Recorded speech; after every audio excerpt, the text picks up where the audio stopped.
Hello and welcome back to the Liberty Blues Network. I'm Sean Osborne, and today Ken Good is joining us. How's it going, Ken? It's going well. Thank you for Yeah, having me. yeah. Welcome back to the podcast. I know we had a really nice discussion on criminal justice reform and everything. Unfortunately, I don't think my co-host John's going to be able to make it. It's always nice, he's a defense attorney, so he's a he's a lot smarter on that stuff than I am when it comes down to it. So I'll Well, have I'm to. looking forward to a civil conversation. I was on Yeah, some podcast last week that turned into a shouting match, and I don't. I'm more than happy to shout, but that's not really what I enjoy yeah. doing. We can disagree without shouting at each other. Uh, That, let Good. let me guess, a bunch of lefties who just love to shout at people. I don't even think it was a lefty. I think it was just someone with Trump derangement syndrome, Yeah, TDS. And yeah, when I told him that, he got really mad. And then he made a couple of statements, and I'm like, your statements just prove that you do have TDS. So yeah, I don't know why you're mad. You do. So I yeah, was like, yeah, uh, yeah. And yeah, it's funny because if I, as a libertarian, if I agree with Trump, oh, then you're a Trumper. If I disagree with Trump, then the MAGA people jump all over me. It's like, man, I get it from both sides. So uh, well, where can we have a civil conversation when one side is saying our borders are still open, and we're just as many people who are coming in on Biden are coming in under Trump, and they're just covering it up. Now, how can you have a civil conversation with that? yeah, some people are pretty delusional. It's I don't even know how to even. I don't even know how to respond to that. I mean, and I probably took the wrong approach because I was like, are the illegal aliens here in the room with us? Which probably was not nice. Yeah. Yeah, I mean, I'm a libertarian. I'm for more open borders, but I'll take. Let's say I'll take the minarch. I'm more of an anarchist myself, but I'll take the minarchist approach. I think we need to make it easier, so it's not illegal for people to come over, and so people can come over if they want to work. And I really feel if they did that, people might, even like, oh God, there's a I know this libertarian lives down in Texas. He lives on the border, and he said, people come across the border to work and then go back home, because they make more money, but they can live cheaper over there, so they stay kind of closer to the border. I think when you cause what they've done, where they make it more dangerous near the border, or I guess just have a free for all. But we make it so easy for anyone to vote, and we decide on who That I'm the really, representation of the House of Representatives based on the people living in your state. It just seems like that's how this whole immigration issue has become manipulated. And how do you solve those two issues? I don't think you can under the current system. yeah, I would have to agree with you on that. Yeah, I don't think they should count on the census in the slightest bit for And represent. then if they don't we have a two-tier system of people living in the country, almost like slave labor and They have a choice citizens? to I try mean, to they have a choice to try to become a citizen if they want. They if they choose to come here, that's their choice. But I don't think they should count in the sense. I mean, they could count them, I guess, but it shouldn't go towards representation because they're not citizens and they shouldn't vote. I don't think any non-citizen should vote. And I think as far as being a citizen, I'm not a big fan of birthright, even though it's in the Constitution. I think that's something that should be repealed myself.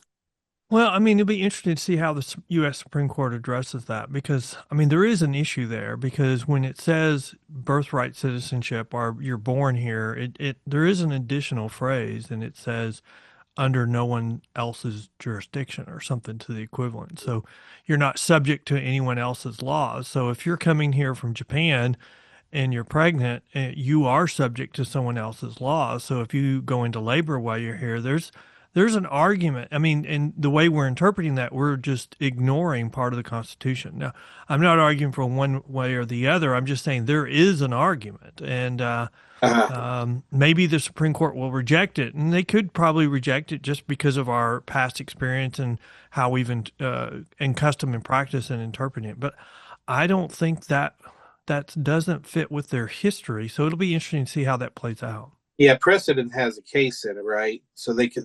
How often would they? You say would they break precedent? Maybe.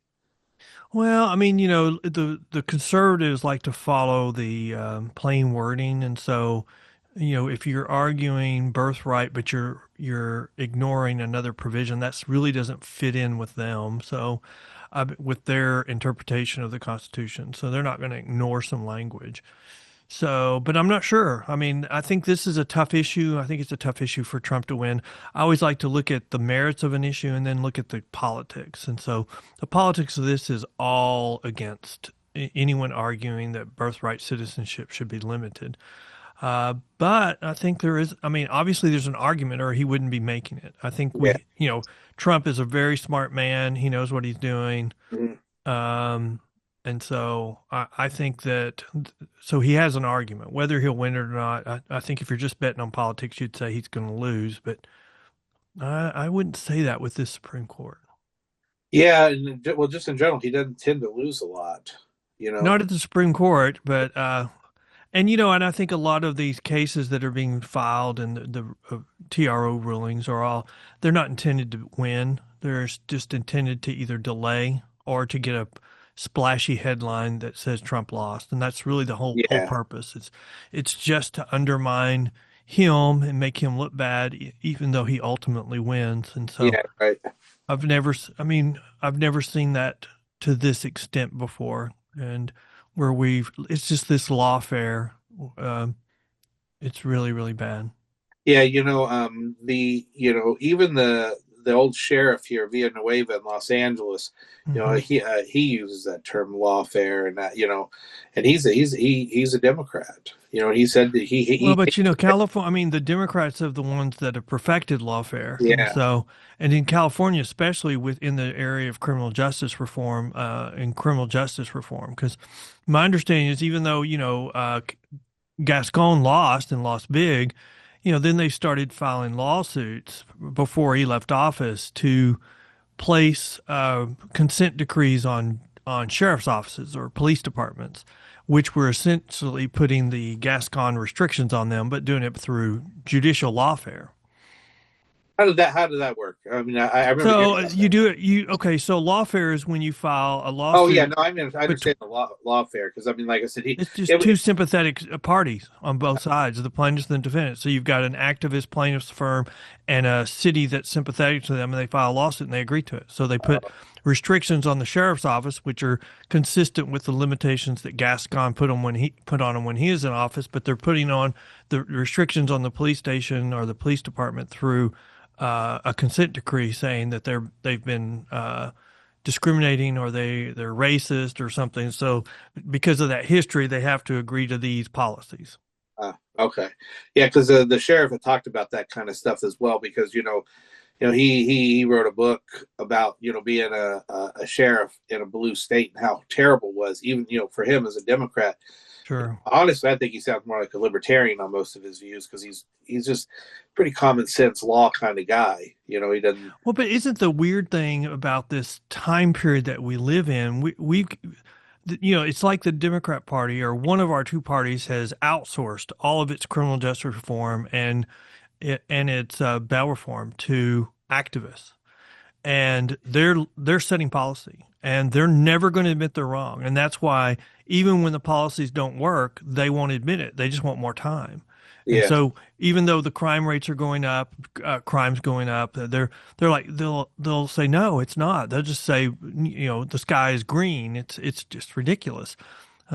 There's a new study that came out recently from the federal government talking about crime is up substantially, and that Trump was correct in his one debate with Kamala Harris saying crime was up.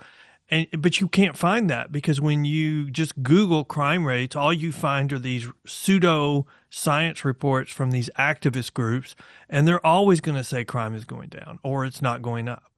that just reported crime they're saying, or what is it? Because like I Well, a know, lot of times they're cooking the books. I mean, they're just cooking the books because they'll say, "Oh, these bail reform, criminal justice reforms are not increasing crime." They won't say it's decreasing it, but they'll say it's not increasing. uh, And before October of last year, all of them would say, "You don't have to just believe us. You can look at the FBI statistics." Well, In October of last year, the FBI statistics changed and suddenly showed crime was going up. So they dropped all that. And so it's just pseudoscience. It's not any study from academia. And you know it's pseudoscience when they say we can defund the police and we'll be safer because everything, all the studies, all the reports from academia say if you defund the police, then crime goes up and substantially murder rates go up. And that's going to hurt minorities more than any other group because crime goes up for minorities quicker when crime increases. Yeah, in poorer neighborhoods. I don't see. I don't think places that are full of crime are actually asking for less cops. I don't Yeah, see. but you still have people, on the Oh, far yeah. left arguing for that. And you even see Mamdani in New Oh, that's York crazy. where he's trying to backtrack on all that, but then, his staff members saying who cares what the police think, They Yeah, think that they've got this election sewed up and maybe they do. But they're just trying to put toilet paper over their real ideas until the election's over. yeah, yeah. Because when they talk about crime out here in Los Angeles, like I work for the city at a park, and I've seen homeless people breaking up the sidewalk with a hammer, and the Mm. cops don't come out and do anything about it. They're not concerned about it. And we had in the same park, somebody tipped over all the light poles, stole the copper out of them. Yeah. So when they say that the crime's down, I don't see it. It's this. Yeah. Uh, Well, and they've made it so expensive for businesses, like just on this small thing that homeless in front of their building and they do a whole bunch of graffiti. Well, the business gets fined if they don't yep. paint over the graffiti. Within 24 hours. Yeah, and the sad thing is nobody cares that they were breaking the law when they put the graffiti on there or they crapped all over the pavement. But the business owners are the ones that get punished for it, and the people that are doing it are still there. Yeah. The bank I go to, I don't know, man. It's crazy outside of it now. I can't even get dropped off in front of it because there's so much. I don't know if it's dog shit or people shit. There's just shit all over the place. It's like a landmine field. But isn't the lesson from immigration and also Washington D.C. on crime is that we can decrease this crime? We can fix it pretty quickly. It's just we have to have the will to do it. We know how to do it. We know what to do, and we're being lied to when we say, "Well, there's nothing we can do."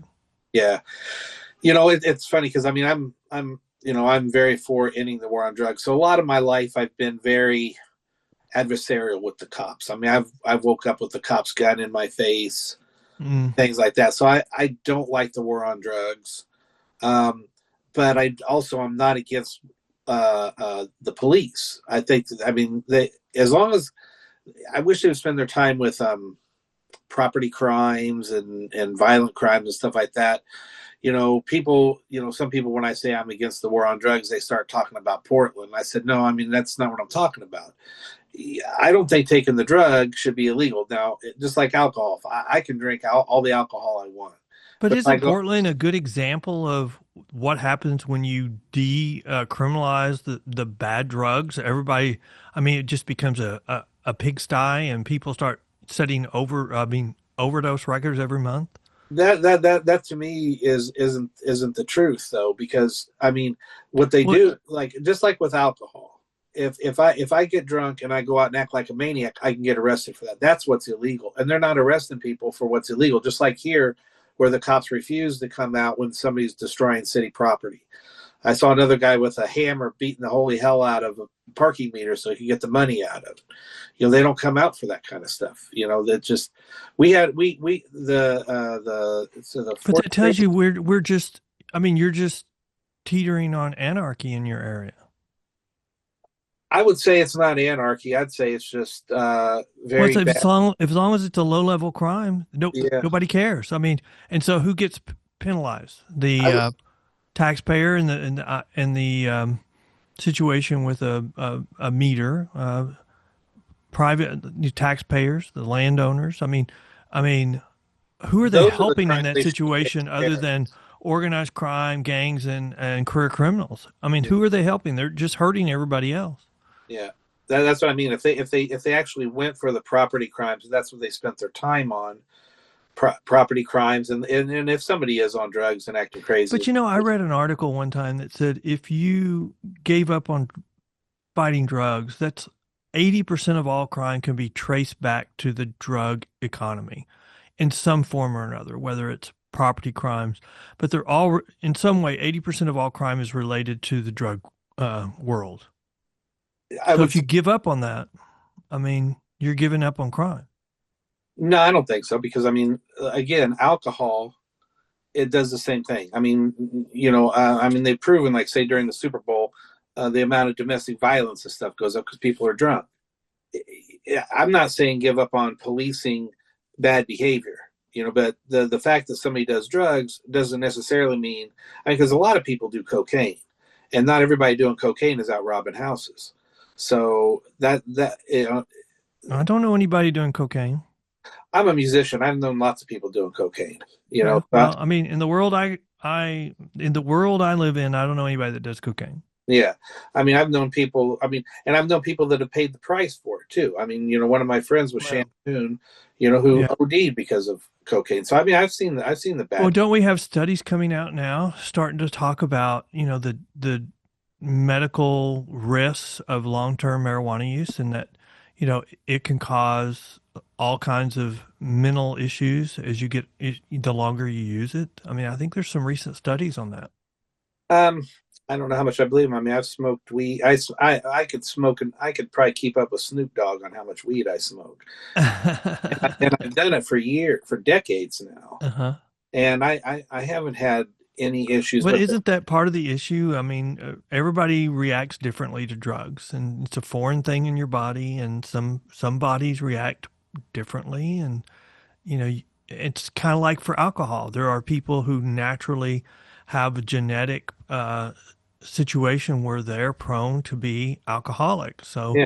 and there's people who have the genetics that they're naturally going to be drug addicts. And so, I mean, I think probably what we're learning is that same thing with marijuana. It can be detrimental to certain people's health.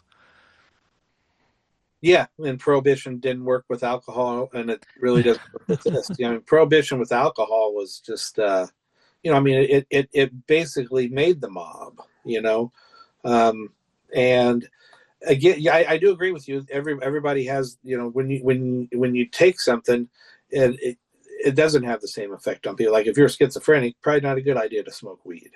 Um, Well, but that's a good point because, with our mental health issues, our prisons and our jails have become the largest mental health facilities in the country. But with this criminal justice reform, bail reform, suddenly we're saying, well, we don't want those people in jail. So we're just King's Xing dismissing their criminal cases. yeah, And see so that, they're getting no mental health treatment. It creates a revolving door. They get arrested, they go into jail, they get on their medications, they get controllable, they get released, they get out of jail, they get off their medications, and it just starts all over again. And then when they commit a serious enough crime, they won't release them. They'll hold them, and then because they won't dismiss the case. I mean, we've got to find a better solution to that, the revolving door of mental health, because the criminal justice reform has done major damage to mental health oh, I agree. reform Yeah. Yeah. because we don't have an alternative. We You still know, don't have an alternative. somebody asked me that the other day as a libertarian, how would I deal with the homeless thing? I was like, well, I mean, I think private industry, companies help. Like we have a lot of food banks and stuff that help people out, and I know a guy that's been on the podcast helps people with housing, even to get medications and stuff like that. So there's people out there. If somebody wants help, there should be a way for them to get help. Yeah, but what if they don't want help? I mean, isn't that the That's lesson of Portland? I mean, yeah, that's the lesson of Portland. They don't want help, and so that's that's if where you're going to the family. decriminalize the drug crimes and then offer help, they don't seek help. Less than 0.01% of people in Portland actually sought help until those laws were allowed to lapse and they become crimes again. You've got to have the hammer of the criminal justice system in some situations. And I think in most situations, you've got to have an incentive for people to seek treatment, especially when 75% of the times when they go to treatment, treatment fails. So you got to have an incentive for them to keep going. The problem is 75% failure is an expensive program. No, I agree. I agree on that because I'm thinking that we don't need two crimes. That's the point. The Yeah, that is what right. they've We don't done, need to crime. what the first thing, taking a drug should not be the crime. The crime should be if they're out there wrecking things. And No, well, I'd respectfully disagree with that. I think the taking the drug should be the crime that gives us the hammer to force them in drug rehab. like say somebody like me, like I woke up with a cop's gun in my face because I was growing plants. They they gave us like a $40,000 bail. Hmm. You know, we were in the same courtroom that the Night Stalker was in. We had Judge Michael Tynan. You know, and Well, you know, that means they were both felonies. yeah, So there's nothing wrong with both felonies being in the same courtroom. yeah. I just to me, I don't see any correlation between me having a plant in my backyard and a serial killer. And yeah, Well, I mean, I'll say maybe we need to review some of our criminal laws to decide whether they should still be crimes. But if they are, I don't think we should selectively enforce. You know, when one county enforces a criminal law and the next county doesn't, then that undermines the credibility of the criminal justice system. We have that in Texas. So, I mean, I don't know what the proper result should be there, but you know, we're just trying to find we are trying to find a situation where we can put enough pressure on you to become a constructive citizen who runs a podcast. So, obviously, at some point, they found the right pressure. yeah, I mean, I still do what I do. As a matter of fact, I mean, because of it, they actually had to give it all back, which they were really pissed about because Well, but you know, you also live in California where so many things are not crimes anymore. So that's one of the ways they say crime is going down is by relabeling it either from a felony to a misdemeanor or they no longer prosecute it. So they can say crime is going down because they no longer track those things. well, I mean that's a good thing if the cops can spend their time not knocking my door down and not. How is that a good thing? Do you think I mean, crime has gone up over time in California as a result of those actions. The police are not freeing themselves up from low level crime so they are overwhelmed and the jails in California are overwhelmed full with dangerous people. But And you see the difference was I was at home, I wasn't hurting anything. I understand your situation, but I'm talking about in general. Don't we create the situation where the misdemeanors are the training grounds for the future felonies in a lot of situations, especially when you start talking about gangs, career criminals, or organized crime? Where would your difference be with alcohol then? I mean, do you think alcohol should be treated the same way, or people who commit crimes on out when they're Well, drinking? but wait. We're talking about alcohol is already not a crime to possess or drink. It's only to drink to excess. We're here's the analogy I would make. We're taking we're taking drugs that are illegal to possess and we're applying worse situation than alcohol. We're not only not prosecuting them for possessing, we're not prosecuting them for using it to its excess. So, I mean, we've gone to a far extreme that is much different than even the alcohol situation from 10 years ago. Well, I think more, at least with young people, the young people I know, um, a lot less of them are drinking these days. They're more into mocktails and stuff like that. The younger generation seems like on their own without any Yeah, but I influence think of the government. younger generation is less smoking as well Yeah, and less, I mean, more healthy, maybe sometimes more healthy into the extreme, you know, working out. And because this just seems like it's the OnlyFans era where everybody wants to get a great body and then go try to make money on OnlyFans. And I've seen a couple of articles where people are doing that in college, is trying to pay for their college. And, you know, it ends up hurting their chances for a career because once it's on the internet, it's always on the internet. yeah. I mean, people have to realize the. I mean, just like that shouldn't be illegal. Just somebody wants to make bad choices, they got to learn to live with them. Well, now I'm not going to agree with that about if you make bad choices that you shouldn't have to. That's the only consequence. You should live with it, and that's it. I think that, you know, as a society, we where do we draw the line? I mean, what if the bad choice was something really extremely bad, like, you know, abusing children Well, or that's a crime. Well, but well, wait a minute. There's a lot of things that we're talking about that's a crime. So where do we draw the line? And that's the dilemma we have. Oh, I mean, Where do we draw the line? to me, that's easy. Property crime and acts of violence. Yeah, that's I mean that's it. You know, I think it should be further than that. I mean, because you've got to have I mean, the reason why we have a society and we have police is because that's the compromise of us living together. And if we don't have public safety and we don't have law and order, then we're going to go back to chaos. We're going to go back to anarchy where, hey, I like what you have, so I'm going to fight you until I get it, or you're going to kill but me that, to keep me from getting it. but Aren't we that, there already in a lot of situations? that's where I would say that's what we should focus everything on, property crime. And those I agree. I don't think But but if you steal something or you break into somebody's house, you assault somebody, I don't think there should be bail at Well, all. but aren't you? Well, we can't afford to. I mean, look, we can't afford to do that. I mean, the federal system has something similar where it's release or hold, and they end up holding 75% of the people arrested. Can you imagine California holding 75% of all property crimes in California?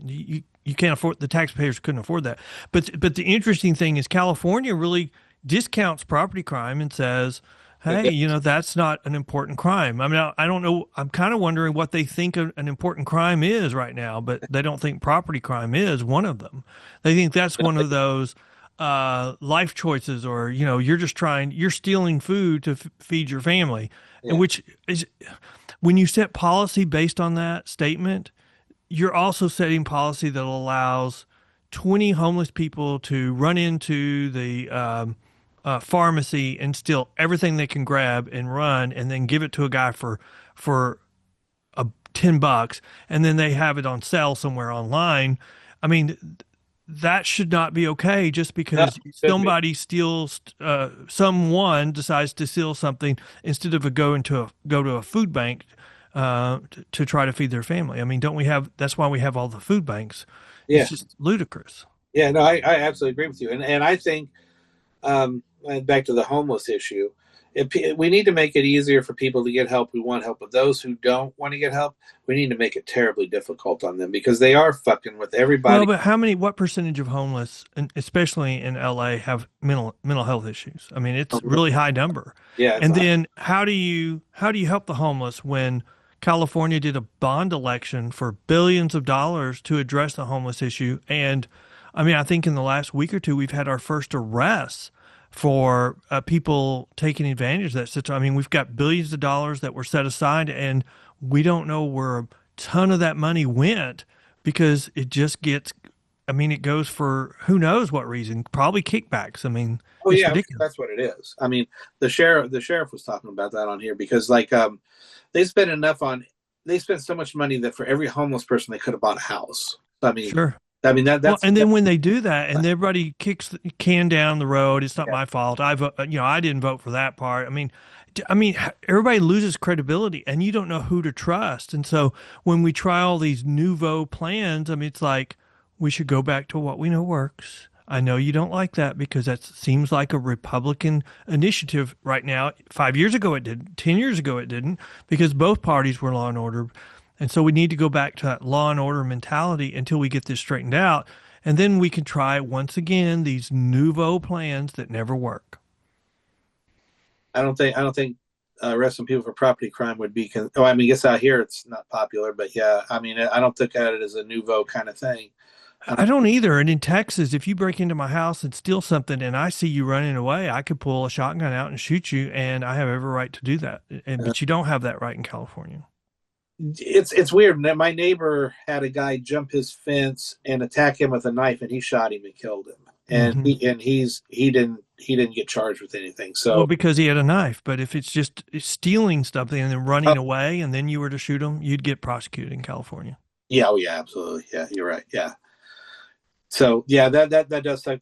We do have, and they're also not handing out carry permits, concealed carry permits. They're trying to make it kind of difficult for people to have them. Yeah, They price it out of the range of poorer sure. people, and then there's I think right now if you signed up to try to get it, it's like last I heard it's like a year and a half Yeah. backlog. So they're Well, and doing everything they can to keep you from being able to defend one yourself. another way, another thing they're doing in California to put pressure to continue this ridiculous criminal justice reform is they're not building more prisons. I mean, your prisons are full, they're capped. You know, there's a federal mandate to release people. And so they're not building additional capacity. I mean, Arnold Schwarzenegger set aside billions of dollars to build prisons and nobody would approve it. So that money ended up being spent on other things. So, you know, that's a backdoor way to push reform because we're not going to add additional capacity to our prison system. Yeah, let's see. That's where I would rather, instead of buying houses and I apartments agree. for everybody, I would rather them spend money to lock up people who are out destroying things. Well, especially when someone has mental health issues and they're homeless. I mean, there was some group that bought, you know, tiny homes and then turned them over to some homeless. And, you know, within a short period of time, they were, I mean, destroyed. I mean, completely Yeah, destroyed because they I don't have know. mental health problems. Yeah, I they mean, they don't. can't function. Yeah, I mean, I still think, and, you know, I have a little bit of a history with family members in this area. So I still think your best chance at having a quality life with mental health issues is family. I mean, yeah. even Unfortunately, if you've been out on the outs with them for a long time, I mean, if you can finally get, you know, control over them. I had my sister declared incompetent, and I was her guardian her last 5 years of her life, and she lived in an assisted living facility. Um, I mean, that was probably some of her best years in the last 30 because her medications were monitored and she couldn't abuse them. And, you know, we gave her a job at the assisted living facility where she was on the welcome committee and she flourished. Suddenly became the cruise director of the mental health, I mean, of the assisted living facility. And she was just known as this happy, smiling girl. And before we did that, all she wanted to know is if I would approve her to get narcotics. And I'm like, uh, no, I'm not. And so she pulled off all of her toenails. oh man. And so I mean, you know, family is your best chance. I mean, the government can't solve mental Mm-hmm. health problems. I mean, they've shown over and over again they can't. Mm-hmm. Yep. Yeah, it is a mess. But a lot of people don't even have family, so that there's not even that option. Or their family has disowned them because of their behavior as well. Well, let me ask you, I mean, so we're seeing all of this sanctuary cities and all these protests against ICE. But if you look at it, it's really, I mean, it's getting even more to the defense of crime. I mean, you've got cities that are protesting Trump sitting in the National Guard. It's just like they're saying, no, we want more crime in our city. I mean, I don't know how you explain that other than the left has outsourced criminal justice policy and they can't admit what they were doing is not working. And so they have to deny that there's crime. I think ICE is wasting their time when they go by and arrest people at Home Depot. I think there's plenty of other things they can do. I noticed they're not going into the real gang infested areas and hitting those areas. I would say, like, there's gangs all over Los Angeles. They're not doing that, and But that's isn't that really, one of the problems in Los Angeles is gang violence and the yeah, city and the yeah. police won't go in those areas? It's kind of like we've turned over the city to those areas. That's what ICE should be doing. They should be going after, Well, not ICE, the National Guard. If the police won't do it, why are we allowing that to happen? I was talking to an economist recently, and he was making the argument about the economics of crime, and he was like, "Well, you're always going to have gangs, so we should, so it's okay to turn over parts of cities to gangs." And I'm like, it's never okay Hmm. to say, "Here's your part of the city you control." Yeah, I agree. Like just I mean, I mean, the KKK would just be another gang. Yeah, yeah. You don't want the Klan taking control of any part of a city or a state no more See, than I you think want that's the MSRC. untold story in Chicago is I think there is a deal with the politicians and gangs. And the deal is the gangs run whatever parts of the city they want. And no Like, one will talk about it. And so they get a free pass. And mhm, I don't yeah, that's not good. We no, should not be giving anybody a free pass on crime because who are the people that get hurt the worst in that situation? The very minorities they say they are protecting mhm, because those are minority communities, because those are the areas where uh, police will turn the other way because they're the poor communities, and those are the ones that get hurt worse when crime goes up. And how can you say you're helping those minority communities and at the same time turning them over to gangs and organized crime? It Mhm. just it does not make sense. No. Yeah, that's what I think. All that, any taxpayer money that's going into that, should that's what it should go towards. And then also, obviously, I'm very pro Second Amendment. You should be able to protect your stuff. So, Yeah, I agree with that. And I, we've had some issues with for the last 20 years, justice should be blind. And then now we're justice must look at your minority yeah, color of your skin. Look at the person who was accused of trying to kill Supreme Court Justice Kavanaugh and his family. uh, And that person suddenly is a trans person going to prison. And so the judge gave them a much lighter sentence, deviated from the uh, recommendations of the statutes substantially by 20 years, I think, or geez. maybe by, I mean, something that will not stand up on appeal. I do not Yeah, believe. uh, And the argument was, well, they did so because the judge did so because the person was trans and they were going to send him to it was a girl, a trans guy saying he was a girl, and the judge referred to the person as a her, and they were going to send him to a male prison. And so the judge gave him a lighter sentence. And I'm like, what happened to this whole concept that justice is blind? I yeah, mean, now justice is blind. No, no, I would even argue justice is no longer blind because now justice looks at you, and if you are white, you get a heavier sentence. yeah, And if you are one of their chosen groups, that you get a much lighter yeah. sentence. And that turns the whole criminal justice system on its head. And I don't know how we ferret that out. Yeah, that is the case. I see that as well. Yeah, you You know, know, I talk about criminal justice issues all the time, but I was a witness who testified in a federal criminal trial a few weeks ago. And it's the first time I've ever been a witness in a federal criminal trial. uh, And it was very mind blowing. I mean, you to testify in a court and about an incident and answer questions, and there's three defendants on trial. Their attorneys are trying, pressing you, trying to make you look stupid or trying to show holes in your testimony. And that was a very, I mean, I'm 64 years old, but that was a very stressful situation because you're there to tell the truth and you want to tell the truth, and it was and it's somebody's livelihood. I mean, the people that are probably going to go to prison if they found guilty, and so I can see why people would say no. I don't want to. I don't want to do anything. I don't want to testify. I don't want to be a witness. I don't want to take time out of my day. I don't want to take time out of my life, and I don't want to put spotlight on myself. I completely understand that, and I have new respect for people that do. as somebody who's had to be a defendant in a case, Hmm. that's stressful. Oh Especially yeah. especially when you had the cops. I mean, they straight up were lying about how much I had. They added like a zero on to the end of it. Mm. And it happened so much that Schwarzenegger made it so that cops couldn't use that as evidence anymore. Because they would say, "Oh, you have a lot, so that must mean you're dealing." And he made it so that the cops could no longer do that, and that's when their case completely fell apart because they had no evidence. They just knew Hmm. I had plants, and came woke me up with a gun in my face because they were just straight up lying. And it's funny because I had cameras at my house, so it proved everything I said right. You should have been married. I mean, my wife should have been your wife at that time because my wife is like the biggest rule follower. I mean, I have two daughters. One is just like me, and the other one is just like my wife. And so when we are going on a vacation, I mean, a month before, my youngest daughter and my wife are planning out every day of the trip. Well, should we go here for lunch on this day? Should we do this on that day?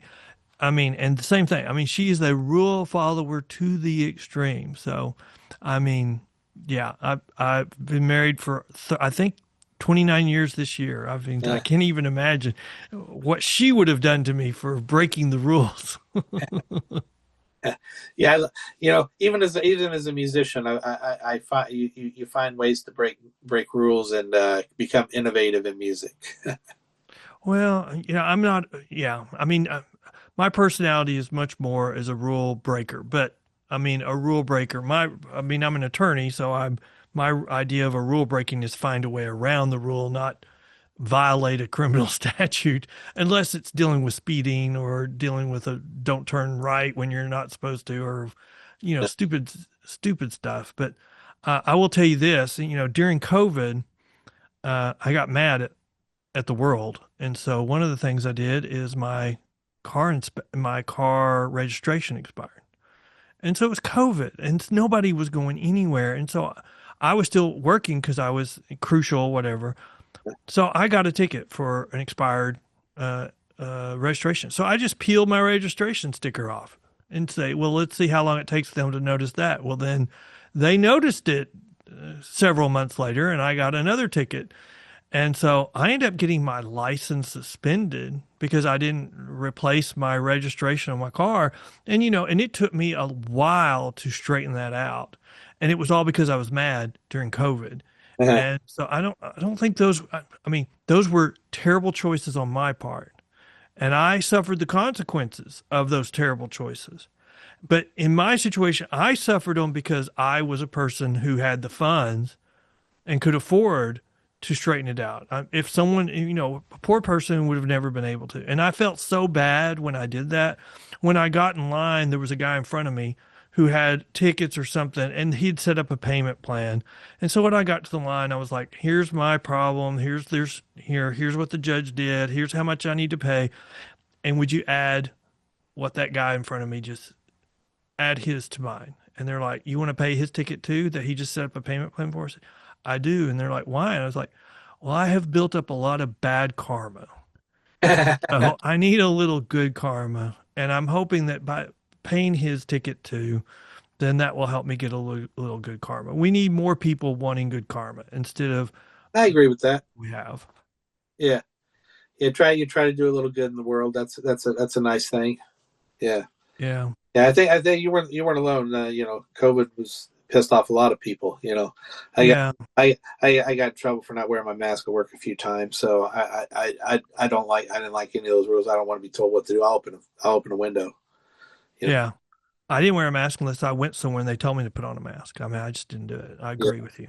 Yeah. I always end up having to put it on at work. Otherwise, I would have still probably not been working out here in California. Yeah. Well, and Yeah. now I would say, have we learned the lessons of that pandemic? Not Because California. hasn't the studies say that there was no benefit of wearing those masks? But I think if we had it happen again, we would still be mandated to wear masks. We'd still have a shutdown. Oh, So I would say and it's because politics right. has overtaken whether we learn lessons. Yeah. You wouldn't believe the number of people who still wear them out here. I mean, you see people driving around in their car with them on, Yeah, and yes, walking around outside with them on by themselves, and they're wearing a mask. I don't do it anymore. But the first couple of times I saw someone wearing a mask like that, I would want to go up to them and say, that the studies say there's no benefit from you wearing that. But then you don't know. Maybe they have health issues, Yeah, and so they're wearing them to protect you, not to protect themselves. And so yeah, I don't. I just if yeah, they want to wear a mask, that's a personal choice. yeah, I will laugh at them on the inside. yeah. I feel the same way. Yeah, I don't want to say anything. I'm not into that whole shame culture and things like that. No, I'm not either. But it just Yeah. you get to the point where it's like, I mean, it's like this criminal justice reform, this bail reform, where we're trying these nouveau studies or nouveau techniques that have never worked. There's nothing that say they work, and they're not working, and we won't admit they're not working, and so we just have to. We're having to point out that they're not working. That's the reason why the President Trump issued his executive order to end cashless bail, is because the jurisdictions doing them are recognizing that they're a failure, a complete failure. Mm. And there's a bunch of reasons. There's studies that show they're a complete failure, but they won't admit it because they've outsourced their criminal justice policy, their bail reform policy to these activist groups that will never admit they're not working. When because like I said, for violent crimes, I have no problem. I don't even think they should be given bail if it's violent. But I remember when I was in high school, I took a criminology class, Mm-hmm. and we had a prosecutor come in and talk to us, and he straight up told us this, that even if they don't have the evidence to prosecute you, but they think you're guilty of something. They'll still arrest you, still put you through the system, and they will keep doing that kind of stuff, even if they don't have the evidence of it, simply to financially break you. And I don't like government doing that to anybody. Well, okay, so I will. This is what my response to that is. There are DAs, assistant DAs that do that, and I deal with DAs all the time, and there are DAs that I deal with that give you the benefit of the doubt. And I tell my clients all the time, when you have a DA that gives you the benefit of the doubt, then you have an assistant DA who's worth their weight in gold, Uh, because that's what they're intended to do. Their job is to seek the truth, not to seek the bankruptcy. But I will say this, that there are people that say we shouldn't require cash bail. We shouldn't require a surety bond from misdemeanors, and California's like that. But I did a podcast with a DA. As a result, they have 80% failure to appear rates on all misdemeanors across the state of Texas. I mean, across the state of California. uh, If you've got an 80% failure to appear rate, and then you overlap that with a Speedy Trial Act, all you got to do is be gone a little bit, and they have to dismiss your case. I mean, you can't. Why prosecute misdemeanors if they're not ever going to come to court? I mean, it's just a shell game. Somebody's getting paid for doing nothing. It's a paper shuffle. So, I mean, if you don't want people to go to court, then don't use the private surety system. And that's the result you get. But if you want people to come to court so you can get their cases resolved, you need to go back to what we know works, not the failures that we keep trying.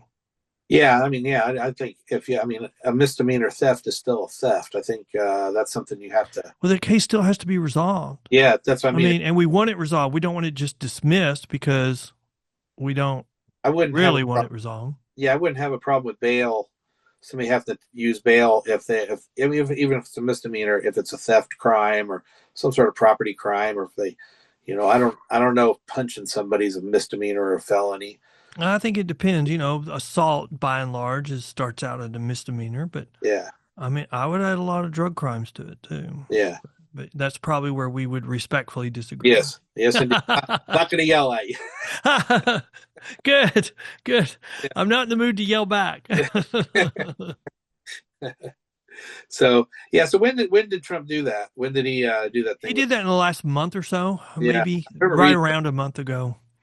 And he quotes a study from Yolo County, which is in California, during COVID, Uh, and they kept all their data, and they compared low-level crimes, one released on a simple release, which cashless bail would be an example of, and then one released on a private surety bail, and he found, or his office found, that the person that was simply released had a 200% greater chance of committing a new violent offense in the next 18 months versus the person released on the private surety bail system. uh, That's a huge, huge comparison. And I mean, when you look at those numbers, you're like, why would we release anybody on simple release if we didn't have to? Because we're putting them, by and large, in a worse situation by just the release mechanism. yeah, I don't think anybody violent should be put back on the street. I mean, you think of like a few of those people. You think of New York that got killed on the subway. You Well, know, think of that girl from Ukraine, yeah, and she got stabbed by that guy, and he stabbed her, and he walked away and said, "I got that white girl." But his mother said he should have never been released for the crime he was arrested for before that. uh, And she had told people, "I can't control him. I can't control him." So he had substantial mental issues, had a long history of arrests, and he had served like 5 years in prison. But because of our criminal justice reform involving mental health, that was the king's X on a bunch of his criminal cases. So he was getting no treatment, nothing. He's got mental problems, so we're just releasing and dismissing his case. And so we're releasing him to commit his next offense. yeah. That's the kind of stuff that yeah they definitely need to do something about that because it is crazy that somebody that unhinged in the truest form, not in the the media form of it. Somebody that's really off the rocker that's going to do violence like that. It's crazy. That they're back on the street, and there's a lot of them. Well, and I don't know. I don't think we have there's not a simple answer to that. I mean, I mean, if you and I could come up with an answer right here, we'd be billionaires for that because that's how big of a problem it is, and that's how substantial the need is for it. Uh, And there's not a fix for that. And and it's because the problem has been created over decades. We have slowly closed all of our mental health asylums across the country, and we closed them because we weren't providing sufficient funding for them. They started having class action lawsuits filed across the country because they don't have a constituency advocating for them. And so anytime a county needed to save a little money, they cut the funding from the asylum. And there's examples of people starving to death at the asylum because they didn't have substantial, significant funding. If they don't have funding for food, they sure didn't have it for their treatment or their medications. when Reagan closed them all down, who was it that did that investigation where they took cameras in and saw the terrible way people were living in? Yeah. I don't know, but it started at the federal level, but then from there, it's just not a Reagan thing. Then it went to the states, and the Yeah. states were closing as well. So Uh, it's a problem that is shared by all parties, and I would say that what they did was they moved it to the prison system and the jail system, and that's where all the mental health treatment's being given now. And now we're taking them out, and so we don't have a we don't have a solution for that right now. And that's the glaring hole. And it's the cause of a lot of our homeless issues. And it's a cause of a lot of this repeat crime because they're King's Xing their criminal case and dismissing it and releasing them. And that's got to stop. But we've got to figure out a way to do it. And I don't know. Trump has said that he's in favor of bringing back the asylums. But if we bring them back, they're just going to have the same problem they had the first time. yeah. Hmm. So Yeah. I don't know what the solution is. Um, and we need to find one. It's a humanitarian debacle as well. Yeah. It really is. Yeah. I mean, it's tough, and like I said, driving around here in Los Angeles, you can't help but see it every place you go. Yeah, and I come back to what I said earlier. These people's best chance for a good result is with family, Yeah. and and I know that's a small portion of these people because I know with my sister we were estranged for probably 10 years before maybe even longer before we came back together. And her situation had to get a lot worse before I was willing to get involved. But at the end, it was like, karma, being a Christian, I couldn't turn my back on my sister. Yeah. We need more of that. People that that are willing to give one more shot to their family member and see if we can address this because it's bad. It's a bad situation. I don't know the other result. I mean, there's cities that are trying, just, personally taking medications to people, but when they're nomads, first it's finding them and giving them their meds and then convincing them to take it. I mean, that's just a full-time job right there. And that's not a solution. Hmm. So, I mean, that's a big problem. And then we've got, repeat offenders, which is a huge problem, and, organized crime. When you stop prosecuting low-level crimes, like in California for a period of time for $950. We're not going to prosecute that. Yeah, that's crazy. That pissed me off. Um, Now, Organized crime learns how to make millions of dollars off of that. yeah. Now going to CVS is like going. I mean, you got to wait Oh, I know. Yeah. stuff. It's just Yeah, terrible. they have fewer employees and everything you want's behind a lock. Yeah, And it's it's so ridiculous. annoying. It is annoying. And then we hear from our friends that, oh, that's just the new normal. No, it's the new normal you've created. We know Yeah, how to fix it, but you're tying our hands in the name of a fantasy. You're trying to make up a little story about how this family just wants to steal enough to pay for food for their family, and that applies to maybe less than a tenth of what we're arguing about. yeah, And so we're going to set rules and policies that apply to everybody for that one situation. I mean, that's just ridiculous. yeah. I agree. Yeah, it's wild out there in this world. That's for sure. Yes, it is. You know It is, and what? I feel fortunate. I mean, I feel fortunate that the world we live in, and I will say I am very hopeful for the future because where we are right now is not sustainable. No. The rollback of Proposition, I think 47, shows that it's not sustainable. The public demands public safety, and if we don't get it, they'll get it themselves, and that's why you're seeing, the advocates lie about crime. They're lying, saying crime's not going up. Oh, this is just a lie. This is not happening, and it's not true. Well, they have to say that because if they admit crime's going up, then their policies are all lies, and the public won't ever believe them. So they have to lie. They're backed into a corner, and the public is seeing that more and more. And as they do, then you know they can hang on to power a little bit longer. But we've already seen a backlash, and this is a repeat of the cycle that we committed in the 60s where we felt more safe, we were more forgiving on our criminal laws, then we started having more crime, we had a backlash, and that's what gave us Reagan and the war on drugs. So this cycle is giving us Trump in part, it also as a result of immigration, but gave us Trump, and now we're having another war on drugs where he's blowing up ships or boats in from Venezuela and the Caribbean and threatening to take it to the land, and that's just the cycle, a repeat of the cycle. And I would even argue the advocates, it's their fault both times, because when crime started going up, they refused to participate in the solution. And if they had Yeah, participated then and now, we wouldn't be doing what we're doing.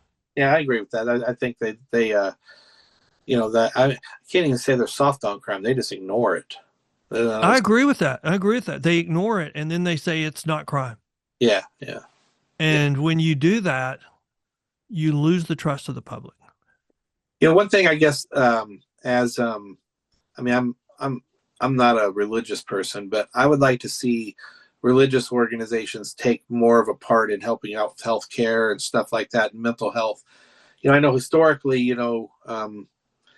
it was religious organizations that helped out the sick and the needy and things like that. And Well, I'm a very religious person, and I was in North Dakota over the weekend, and I was at a church, and they were they were doing sales, they were doing fundraisers, and they were trying to raise money for a scanner at a local medical facility. So, it's great. an ultrasound machine. So, I mean, yeah, the best thing you can do is get active in a church. And I know that's almost sacrilege to say that today, but the good-hearted people seeking good karma are located at a church. Where else are you going to find them? Yeah, I mean, like I said, I don't go to church. I still think I'm good, and I still try to do things. But I think that they have. I'm not one of those people just because I'm not religious that I have to be against people who are religious. Like, Yeah. I think it definitely serves its purpose, and it can. It can also be bad, the way some people treat it. But I like in my home state, Indiana.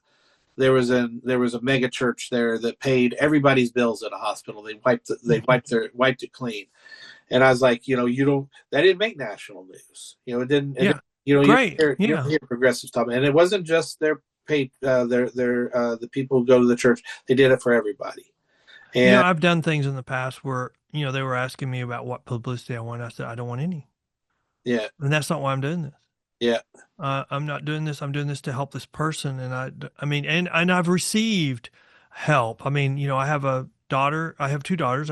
I've mentioned earlier, but my youngest, she's a junior, senior in college. But when she was 5, she had a bone marrow transplant. uh, And you don't, I'm going to tell you, there is no lower feeling for a father than your daughter needs a bone marrow transplant. And there's nobody in your family that's a match. oh man, And you find somebody I think at the time it was the Be the Match. And it was this college student from Indiana.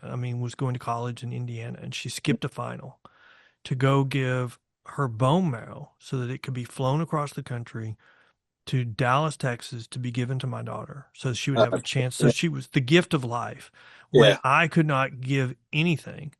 And and we didn't know her, in that situation, you can't learn who that person is for a year until after a year passes. And we've stayed in contact, so my daughter's 20 now. So we've stayed in contact for 14 years. uh, And we think the world of them. We think that they're family members. And yeah, I mean, so when you're in that situation as a father and you cannot help your own family, when you have the ability to help someone, you're happy to do it because yeah, you've been there. Mhm. And we need more of that mentality instead of this mentality of everybody out for themselves. And, we can't address crime when we know we can. Uh, I mean, so, I take the train a lot. I'm not, I guess, not as much these days. hmm Kind of messed up out here in Los Angeles, but you know, I, I have limited vision, so I can hmm see what's going on around me, and I see some people see that I can't see, and they use it as an opportunity to jump in front of me and stuff like that. When I was younger, I got really good at tripping people with my cane. I thought that was funny. I said, okay, you want to jump in front of me? I'll yeah. be a little lesson in karma here myself. But I found a lot of people would do that. I found out that a lot of immigrants, in particular, people who didn't speak English, would go out of their way to come help me. Grab my arm and help me get in someplace. So, um, like when we talk about immigrants, a lot of I found that to be almost the norm. You know, uh, with people. I wonder if that's because they're coming from countries where they're not used to the government taking care of you. You have to take care of yourself. Yeah, maybe. I don't know. A lot of them come from socialist countries too, but yeah, Yeah, but that's a country where, if they say they're socialists, but yeah, you all got to take care of yourself. yeah. That right. Yeah, good point. Good point. Yeah, so I have found that it doesn't matter if like I had people, I lived up in East Hollywood, so Armenians and people from the Soviet Union, they were like that a lot, or Persians, a lot of Latinos. There was a lot of in the area I lived in at the time, there was a lot of Salvadorians and Well, and where is it that we're having, I think in Minnesota, where we've had a lot of criminal charges filed on this, during COVID, where we were setting up programs. And so I've kind of decided that, when we bring in these large immigrant populations, they bring in influences from their government that they knew as well. It's kind of like, when you are a new father or, like me or when I was, your default is what you knew unless you consciously decide not to be that way. So the best example is my father couldn't say I love you.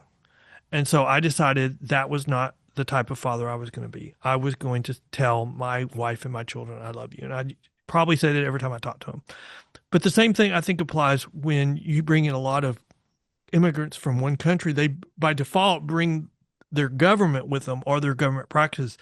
And so what they know is kickbacks. What yeah. they know is graft. And so we have how many people were arrested for these programs that were taking advantage of COVID funds. And it was, I mean, Oh, it was out of hand. it was way out of hand. And now we have the second wave. I mean, the first one was feeding our families or something like that. Now it's, residence abuse. And so, um, I'm wondering if maybe that's because they brought with them the type of government they knew. Yeah, yeah, yeah. It was funny because I was riding with this cab driver, and he grew up in the Soviet Union. Mhm. And we were talking about politics, and he said, "Oh, you Americans complain too much." He goes, "I don't know why you guys Mhm. complain so much." And I told him, I said, "Because we don't want to end up like the place you left." Yeah.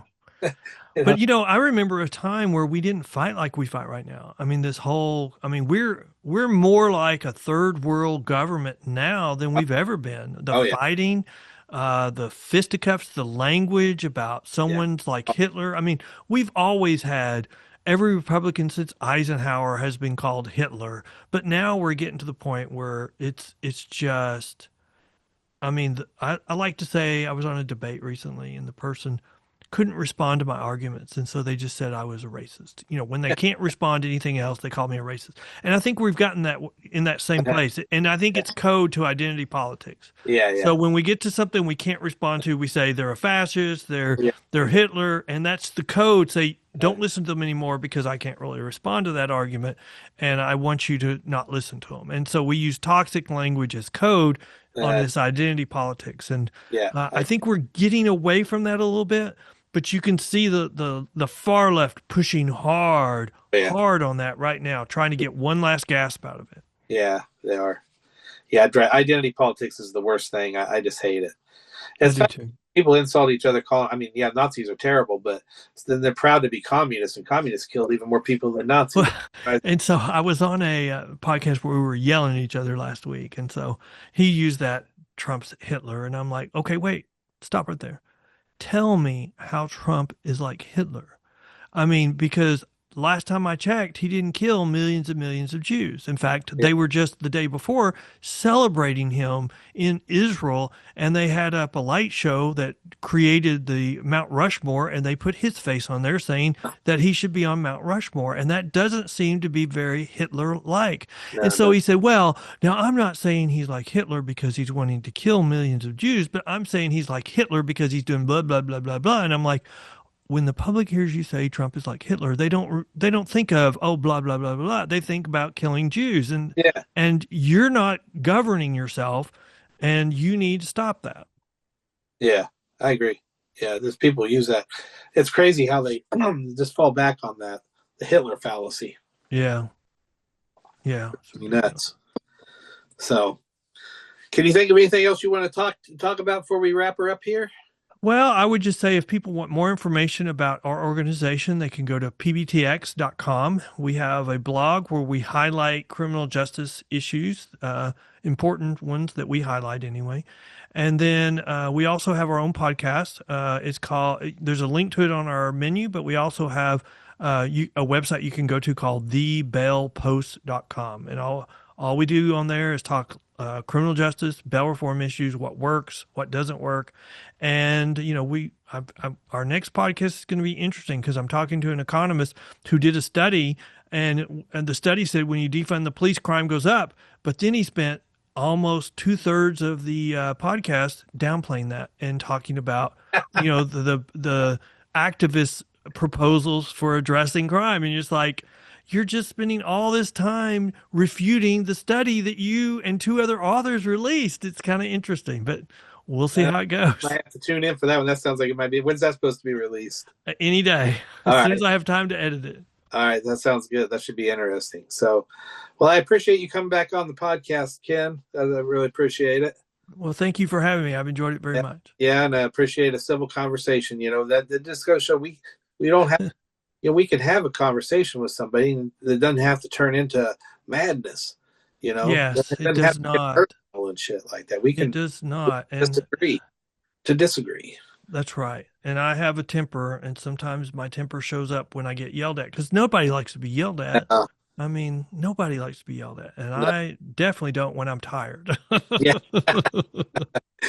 Well, thank you very much for Yeah. having me. Very much. I appreciate it.